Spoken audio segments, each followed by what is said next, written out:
La Guerra Civil Española es uno de los eventos más trágicos e importantes en la historia de España de los últimos 100 años. La guerra que marcó el destino de España durante los siguientes 40 años. Dos bandos enfrentados por el gobierno de la nación. Republicanos contra franquistas. El final de la República. El final de la democracia española. El comienzo de uno de los periodos más sórdidos y represivos en la historia de España. Julio de 1936. Comienza la cruenta guerra civil, que tras incontables batallas dejaría cientos de miles de muertos y llevaría a la destrucción casi total del país.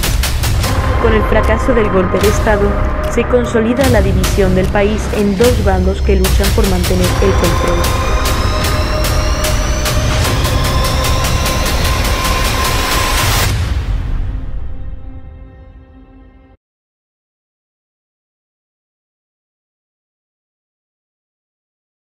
Ambos bandos buscaron apoyo en distintas partes del mundo para intentar obtener el control de España.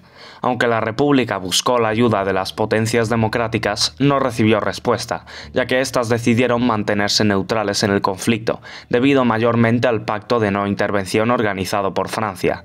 Este comité fue consolidado en agosto de 1936. En él tomaron parte Gran Bretaña, Francia, Italia, Alemania, la Unión Soviética y otros 22 países que pretendían no involucrarse en la guerra civil para evitar la extensión del conflicto español a toda Europa. Sin embargo, este acuerdo era quebrantado continuamente por los países que apoyaban tanto a republicanos como nacionalistas.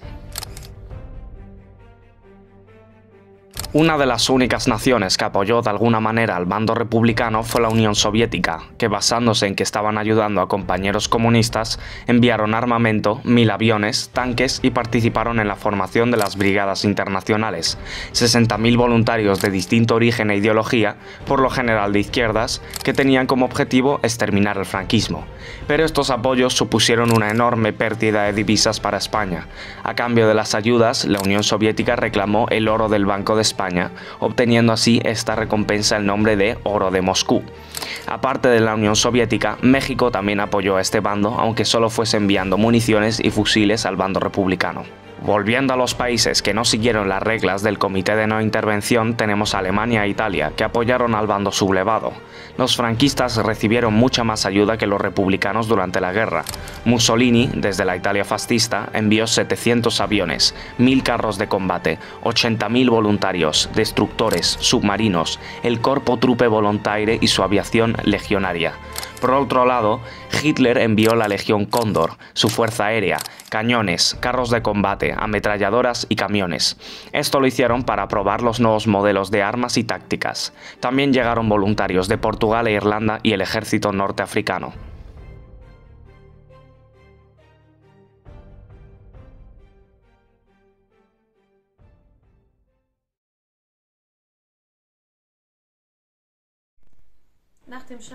Tras el fracaso del golpe de Estado en Madrid, los sublevados militares y civiles se concentraron en el cuartel de la Montaña, que fue asaltado por las fuerzas republicanas. En una especie de tira y afloja, le siguen los primeros bombardeos de Madrid por aviones militares y las ejecuciones de rebeldes y de simpatizantes de rebeldes. El general Francisco Franco, cabeza de la sublevación con Emilio Mola, se encontraba todavía en las Islas Canarias, lejos del conflicto. Junto a 14.000 soldados se hace en camino a la península a través de Marruecos. En Tetuán se pone al mando de las fuerzas sublevadas y cruza el estrecho de Gibraltar con la ayuda de aviones italianos y barcos alemanes enviados por Hitler y Mussolini, aliados del bando sublevado. Los sublevados se dirigen a tomar la capital y, por tanto, el gobierno central. Para llegar, pasan por Extremadura y parte de Castilla, conquistando Badajoz y Toledo. Mientras tanto, en Madrid, los generales José Miaja y Vicente Rojo reorganizan la defensa de la ciudad con ayuda de un ejército de milicianos y de las brigadas internacionales, llegadas desde Francia, Italia e Inglaterra, entre otros. Al llegar Franco a Madrid, se encuentra con una defensa demasiado fuerte, que va cantando al lema de "no pasarán". Bajo la amenaza de la batalla sangrienta en Madrid, el gobierno se trasladó a Valencia, llevando a los presos de guerra consigo. De igual manera, las batallas en Madrid no cesaron, como las de Casa de Campo, Río Manzanares y Ciudad Universitaria. Y la primera ofensiva de los rebeldes fracasa. No pasarán, no pasarán. En 1937 se decidiría aislar Madrid, por lo que se llevan a cabo dos batallas, la de Jarama para cortar la conexión Madrid-Valencia y la de Guadalajara.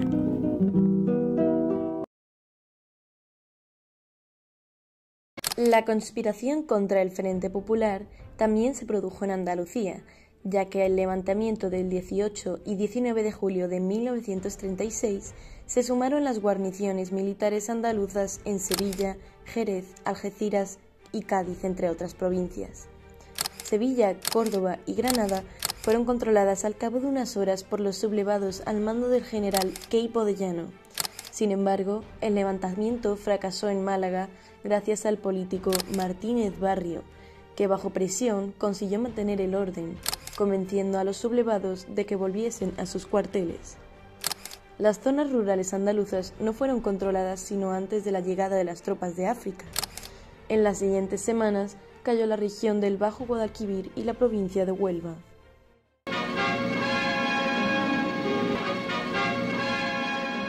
Tras la división de Andalucía en dos zonas, nacional y aún fiel a la República, con el avance de los sublevados franquistas, la conquista de Málaga ha empezado esta misma mañana. Cientos de soldados franquistas han penetrado hoy en la ciudad andaluza y se han hecho con el control del ayuntamiento. Esto ha provocado la rápida huida de miles de militares y civiles a través de la carretera de Málaga a Almería. Las carreteras han quedado totalmente colapsadas y a esto la aviación franquista ha bombardeado parte del tramo. Cientos de muertos, miles de heridos, caos y tensión absoluta. Esta es la situación que están viviendo los refugiados desde Málaga. Alberta Muñoz, cuéntanos qué sucede. Gracias por la conexión, Juanpe, y gracias Encarni por la conexión. Aquí en Málaga estamos muy desesperados porque están cayendo bombas y la gente está como loca por las calles, corriendo y... Por favor, ayúdennos, nos estamos bombardeando. ¡Que muera Franco! ¡Ana! Bueno, parece que se ha cortado la conexión. Pasando a otras noticias, se ha confirmado la implicación del ejército franquista en la ejecución del importante poeta y dramaturgo granadino Federico García Lorca en agosto del año pasado. También recordamos a otra personalidad muy importante para Andalucía, perdida por culpa de esta cruenta guerra. El notario y político malagueño Blas Infante, considerado por muchos como el padre del andalucismo, por su continua implicación en la política para el bien de Andalucía.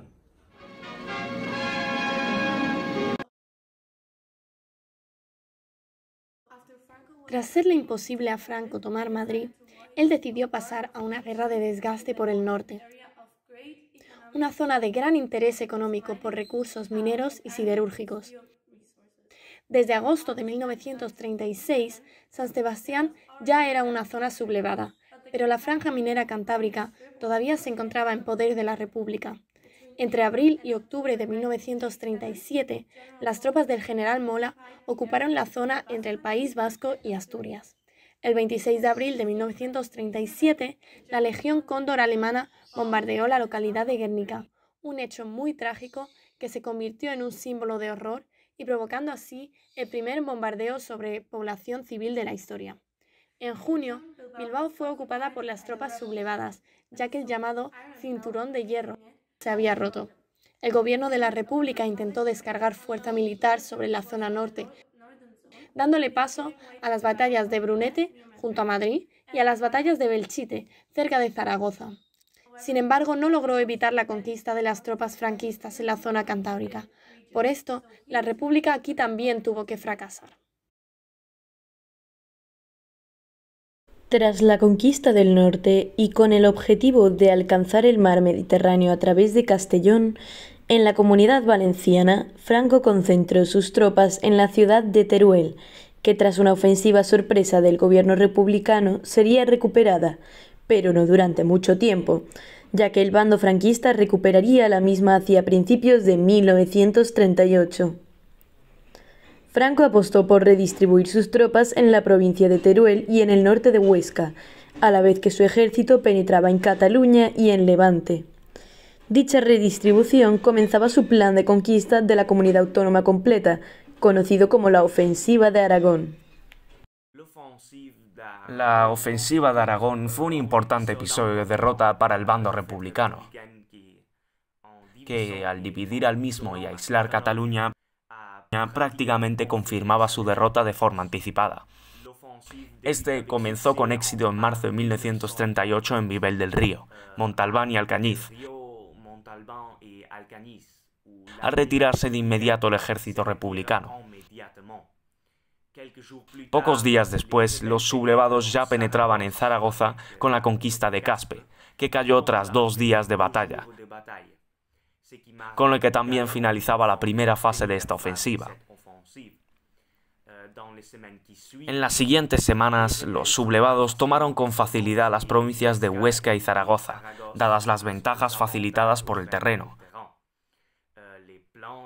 Los llanos de Aragón proporcionaban buenos campos de aterrizaje para las potencias aéreas, que podían así apoyar a los terrestres sin necesidad de cubrir largas distancias. Con todo ello, Aragón cayó tan solo un mes tras el comienzo de la ofensiva. Franco alcanzó el mar Mediterráneo y aisló a Cataluña por completo, dividiendo así también el territorio aún fiel a la República. El plan de Franco fluye como él lo esperaba. En abril de 1938 divide el territorio republicano en 2, dejando a Cataluña completamente aislada. Esto es una desventaja significativa para el bando republicano, que podría perder una región más al movimiento franquista que se mueve de una forma rasante en España en búsqueda de la victoria. El ejército republicano reconoce la amenaza que el aislamiento de Cataluña supone y decide poner una parte importante de sus fuerzas para evitar el avance de las tropas franquistas. Pero pronto se dan cuenta que a pesar de sus esfuerzos, no podrán parar la inminente conquista de Cataluña. El 25 de julio de 1938, las tropas republicanas cruzan el río Ebro en la provincia de Tarragona para ejecutar su ofensiva, que es recibida por la contraofensiva franquista. La batalla del Ebro fue considerada la batalla más larga y sangrienta de toda la guerra civil. 70.000 heridos y 20.000 muertos entre ambos bandos. 114 días de batalla. Un acontecimiento verdaderamente trágico para la historia de España. Tras esta masacre, el bando vencedor es el franquista. Este bando obligó a las tropas republicanas a huir hacia el norte del Ebro, dejando Cataluña abierta a las tropas franquistas. Las tropas franquistas aprovecharon el retiro de las tropas republicanas para avanzar agresivamente hasta conquistar toda Cataluña. El 26 de enero de 1939 conquistan Barcelona y pocos días después, el 4 de febrero para ser exactos, Gerona. Muchos refugiados republicanos deciden huir a Francia colapsando las carreteras. Entre esos refugiados se encontraban el presidente del gobierno Juan Negrín, el presidente de la República Manuel Azaña, miembros de las Cortes republicanas, el gobierno de la Generalitat y el gobierno vasco.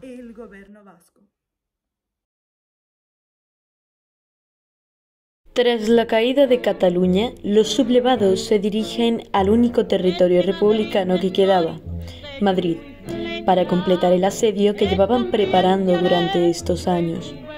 El presidente de la República, Juan Negrín, que había estado en Francia intentando unir aliados enlazando la guerra civil con una guerra internacional, regresó a intentar combatir y proteger los territorios que aún quedaban de la República. Esta guerra internacional estallaría más tarde, pero la guerra civil ya había acabado. Sin embargo, en Madrid, el 5 de marzo de 1939, el coronel Segismundo Casado dio un golpe de estado contra el gobierno republicano, ya que, según él, Negrín iba a nombrar a comunistas en altos mandos. Formó una llamada Junta de Defensa para negociar la paz con Franco y entregarle Madrid. Así, el 28 de marzo de 1939, Franco y sus tropas entraron sin resistencia en la capital, habiendo ganado la guerra. Con alma y corazón, y hemos pasado y estamos esperando.